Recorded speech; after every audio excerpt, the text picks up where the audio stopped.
Ku gicamunsi cyo kwa 19 Ukuboza 2024 Mutambuka Derrick wambaye nka DJ Dizzo yitabye Imana azize kanseri yaramara imyaka irenga 5 akaba yitabye Imana afite imyaka 26. Ubundi DJ Dizzo on the mix yahoze aba mu Bwongereza gusa yaje guhura n'ibibazo arafungwa akatirwa imyaka 9 gusa ari muri gereza yaje kwitwara neza aza kurekurwa iyo myaka 9 itarangiye gusa ari muri gereza mu mwaka wa 2018 yaje gufatwa na kanseri imufata gifunzwe iyo kanseri igenda yiyongera yaje kurekurwa ro kwa 23 Ukuboza 2019 arekurwa kanseri yaramaze gukura yaramaze kumuzengereza nyuma yo kurekurwa kanseri yakomeje kwiyongera cyane bigera mu mwaka wa 2022 abaganga bamubwira ko atazarenza Nyakanga y'uwo mwaka yaje kwitabaza inshuti rero kugira ngo ashake uko yazaza gusoreza ubuzima bwe mu Rwanda kuko ari nacyo gihugu kivuko nuko ashakishwa amafaranga hakusanywa agera muri miliyoni 9 nuko agaruka mu Rwagasabo kugira ngo ariho azarangiriza ubuzima bwe. Imana yaramurinze cya gihe yahawe n'abaganga yuko azitaba Imana ntiyitaba Imana. Abantu bamwe baramushinyaguriye bakavuga ko ngo yabeshye ngo kugira ngo afate amafaranga ariko ntabwo yari yarabeshye ahubwo ni Nyagasani wari ukomeje kumurinda. Gusa yagiye aremba mu bihe bitandukanye akajyanwa kwa muganga akitabwaho Nyagasani agakomeza kumurinda kugeza ubwo yitabaga Imana. Ubwo ni nyuma y'imyaka 2 nyuma yuko abwiwe yuko azitaba Imana. Ibyo bintu byo kumushinyagurira byaramushegeshe cyane gusa ntabwo ari ibyo gusa byamushegeshe ahubwo yaje no gushegeshwa cyane n'igihe yarazi yuko abonye umwana kandi mu by'ukuri ataramubonye. Mu mwaka wa 2023 mu mpeshyi mu birori bya Arisudi and Friends DJ Dizzo ari mu bafashe ijambo avuga ukuntu yishimiye kwakira imfura ye. Icyo gihe ntabwo yavuze uwo bazabyarana gusa yavuze yuko yitegura kwakira imfura ye akavuga ko basi nitaba Imana azasiga umuntu ku isi.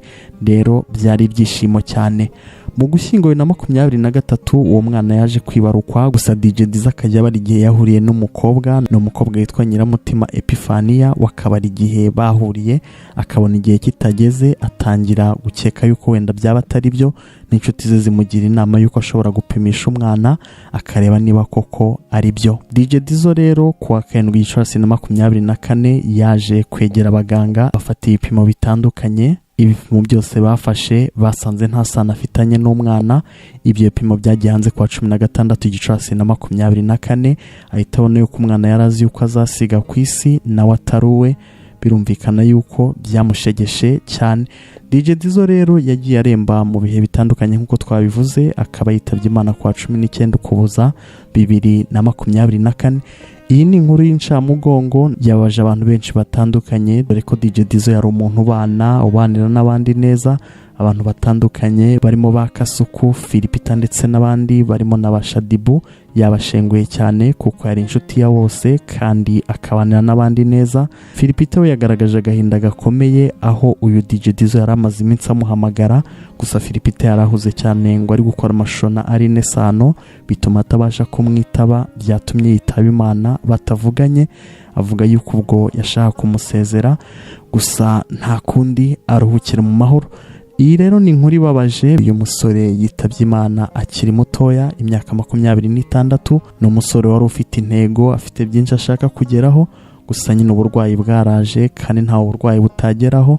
Bivuga ko buri wese akwiriye kubaho abanira n'abandi abantu tukiyoroshya kuko uyu mubiri ni umutizanyo. Igihe cyari cyo cyose umuntu yahura n'ibibazo atigeze yitega mbega nta muntu ukwiye kubanira abandi nabi kubera yuko uyu mubiri igihe cyari cyo cyose umuntu yahura n'ibintu atigeze yitega. Twasoza rero twihanganisha umuryango wa DJ Dizzo ndetse tunamwifuriza kuruhukira mu mahoro. Nibyo iby'ubuzima nta kundi.